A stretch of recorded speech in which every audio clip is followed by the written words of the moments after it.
לאו מסי, השחקן מספר 1 בעולם. שחקן כדורגל. בגיל 13, 14, 15, השחקן הזה היה לו בעיית גדילה. אתם מכירים את הסיפור שלו? זה אמיתי, נכון? הייתה לו בעיית גדילה. הוא היה דרדס כמו פרו, בהתחלה. והוא לא גדל. עכשיו, הוא שחקן טוב, הוא לא גודל, מה נעשה איתו? אתה יודע, הרעיות שם. עכשיו, הקבוצות, ברצלונה, לא יודעים מה לעשות, כי זה הרבה זריקות, הרבה כסף, זה להשקיע הרבה בבחור צעיר, לא יודעים מה יהיה איתו. הם החליטו לא להתייאש ממנו. קנו לו תרופות בהרבה כסף, זריקות, כל מה שצריך, טיפחו אותו, השקיעו בו, טרחו עבור. השתלם להם או לא? עד היום, נראה לי, הם עושים כסף על הגב שלו, והוא לא שם בכלל.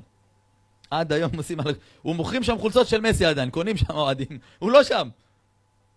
למה? כל אחד מאיתנו להבדיל אלף אלפי הבדלות. תחשוב אם לא היו משקיעים בו כסף. פתאום הוא הולך למקום אחר, מצליח. מה היה קורה להם? איך לא עשינו את זה? אני לא רוצה שנגיע אחרי 120 ונגיד, קילינו שננו כמו הגה. אומר דוד המלך, את החיים, את השנים שהיה לנו, קילינו כמו הגה. למה את רואה את עצמך קטנה? למה את לא רואה את עצמך עם חצאית, בונה בית נאמן בישראל עם כיסוי ראש? וזה יפה לך. למה אנחנו רואים את עצמנו מסכנים? מה פתאום? הכי קטע. שבעולם הגשמי רודפים, רצים.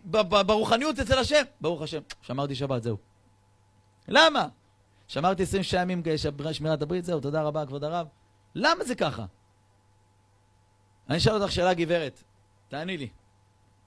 נשים, גם אתם תשמעו גברים. יבוא בחור שאת כבר מצפה שהוא יציע לך נישואים. הוא יגיד לך, תוך כדי שאתם שותים איזה משהו, תקשיבי, אני חשבתי על זה הרבה, אני מוכן להתחתן איתך. את כולך באורות. וואי! חיכיתי לרגע.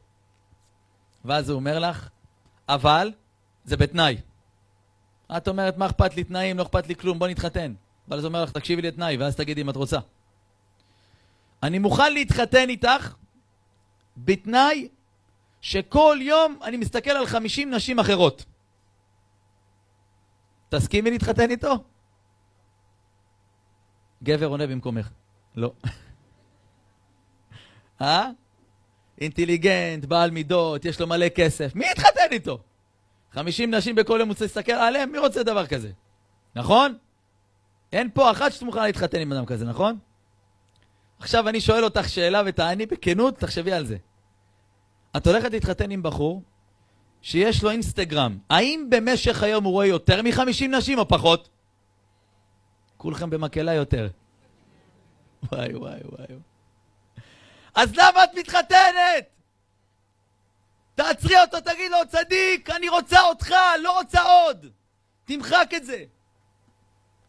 אתה מקים בית, יש לה דבר כזה, אתה אומר לה, נשמה, את רוצה שיהיה לנו חיים טובים? היא תגיד לך כן. תמחקי את זה. מה אנחנו צריכים את זה? בפרט, אני שומע אנשים נשואים, ואז מה הם עושים? חשבון משותף. כן. מה אתה צריך את השטויות האלה? מה חשבון משותף? להוציא לאנשים עיניים על הבלונים של היום הולדת של אשתך. והם הכי קטע, לפעמים נמצטלם בסוף השיעור עם גברים, היום גברים כבר השתגעו, נהיו כמו נשים מסכנים. הרב שהצטלם איתך, אין לי בעיה, מצטלם איתו פתאום, הוא כאילו רוצה להצטלם ואז הוא עושה פתאום פרצוף אחר. אני רואה אותו דרך המצלמה, לא? הוא היה יותר יפה מקודם, הוא לא... למה אתה עושה פרצוף? מה יש לך?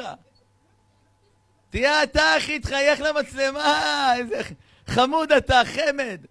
לא, עושה פרצופים. בוא. אנחנו התבלבלנו, חבר'ה, התבלבלנו. אנחנו רודפים אחרי השטויות.